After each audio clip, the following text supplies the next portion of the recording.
सुंदर नगर एक छोटा सा गांव था जो कि मैदानी इलाकों में होने के कारण धूप में अच्छे से तप जाता था। गर्मियों में चिलचिलाती धूप में दोपहर के 12 बजे सोनू अपनी सहेलियों के साथ बाहर खेल रही थी।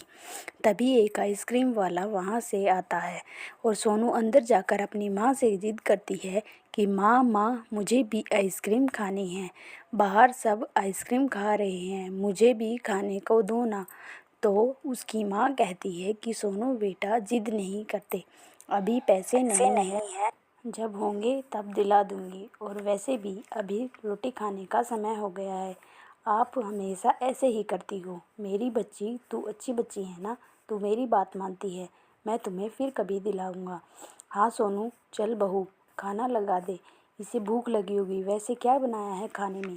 माँ जी सब्जी तो कुछ नहीं थी, रात की दाल बची है, उसी को रोटी में खा लेंगे। ठीक है ले आ। सुमन सबको खाना परोसती है, लेकिन जैसे ही रमेश पहलाने वाला मुंह में डालता है तो वो कहता है कि छी, ये तो बासी हो गई है, इसमें से तो बदबू आ रही है, कोई भी मत खाओ। शायद गर्मी की वजह से सब्जी खराब हो गई होगी। भाभी इन 4-5 दिन में कई बार सब्जी खराब हो गई है। एक तो वैसे ही हमारे घर में खाने के लिए कुछ नहीं है, ऊपर से दाल सब्जी, तो कभी दूध खराब हो जाता है। मेरी बात मानो तो एक फ्रिज ले आना चाहिए। फ्रिज का नाम सुनते ही सोनू चौंक जाती है और फ्रिज फ्रिज हाँ पापा, मेरी सहेली रिंकी है ना, उसके घर भी फ्रिज है। वो अपने फ्रिज से मुझे कई बार ठंडा पानी, कोल्ड ड्रिंक और कई बार वो आइसक्रीम भी खाने को देती है।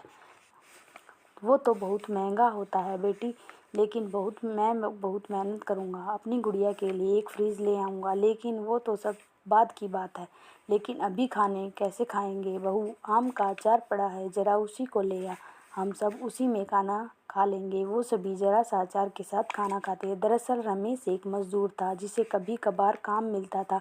एक रोज़ वो अपने मालिक से एडवांस मांग कर देखता है, लेकिन वह उसे देने से इनकार कर देता है और मजदूरी के 200 रुपये देता है।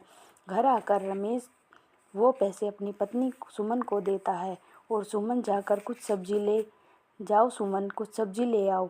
सुमन उन पैसों से सब्जी लेने चली जाती है, जहाँ वो देखती है कि एक जगह बहुत सारे लोगों की भीड़ जमा होती है। सुमन कहती है, अरे भाई यहाँ पर इतनी भीड़ किस लिए है? अरे बहन जी, यहाँ सस्ते दाम में लॉटरी की टिकट मिल रही है और सबसे बड़ी लॉटरी पूरे 1 लाख रुपए की है और दूसरे और तीसरे नंबर पर भी एक ही नाम है। मैं तो चला लॉटरी लेने। ये सुनकर सुमन भी सोच में पड़ गई कि अगर मैं ये लॉटरी ले लूँ तो क्या पता मेरी किस्मत भी खुल जाए, लेकिन सामान के लिए पैसे। सुमन वो लॉटरी का टिकट लेकर घर आ जाती है और तभी सोनू पानी के लिए मटका टेढ़ा करती है और मटका टेढ़ा करने की कोशिश करती है, लेकिन वो टूट कर गिर जाता है और उसके टुकड़े टुकड़े हो जाते हैं। ये क्या सोनू, तुमने मटका मटका फोड़ दिया? ये राम 80 रुपये का नुकसान कर दिया।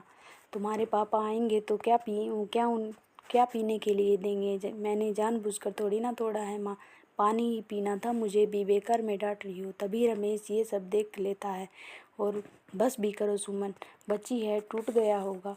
फिर सुमन पड़ोस में जाकर थोड़ी सी बर्फ़ ले आती है और सबको ठंडा पानी पीने को देती है। ठंडा पानी पीकर गले को क्या तरावट मिली है सचमुच में माँ, तभी तो मैं कहती हूँ फ्रिज ले लो ना। अच्छा भाभी, मैंने आटा लगा दिया है, आप सब्जी ले आई हो तो दे दो, काट देती हूँ, और आप चौक लगा देना। सब्जी? वो सब्जी तो मैं नहीं लेके आई, मैंने उन पैसों से लॉटरी खरीद ली, क्या पता हम गरीबों की किस्मत भी चमक जाए। ये तुमने क्या किया सुमन? ऐसा कुछ नहीं होता, ये बेकार के खर्चे हैं, हम गरीबों के नसीब में ये सब नहीं होता। तभी सुमन, मैं जानती हूँ, लेकिन मुझे मेरे बाके बिहारी पर पूरा भरोसा है, वो हमारी मदद ज़रूर करेंगे। मैं तब तक टमाटर की चटनी बना लेती हूँ, उसी में रोटी खा लेंगे। सब लोग रोटी की चटनी के साथ खा लेते हैं। अगले दिन वो गुड़ और चावल से खीर बना देती है। ऐसे ही 3 दिन बीत जाते हैं और वो अगले दिन गायत्री से एक तो बर्फ़ लेने के लिए जाती है। गायत्री कहती है, क्या सुमन, जब देखो मुंह उठाकर आ जाती हो, और बर्फ़ मैं अपने लिए जमाती हूँ, ना कि तुम लोगों के लिए। अब तो तुम्हारा रोज़ का ड्रामा हो गया है। अगर फ्रीज़ खरीदने की औकात नहीं है तो ठंडा पानी पी कर अपनी आदत क्यों बिगाड़ रही हो? सुमन शर्मिंदा हो जाती है। तभी उसकी नज़र सामने पड़े अखबार पर पड़ती है। क्या ये आज का अखबार है? हाँ, तो 2 मिनट के लिए दे दो मुझे।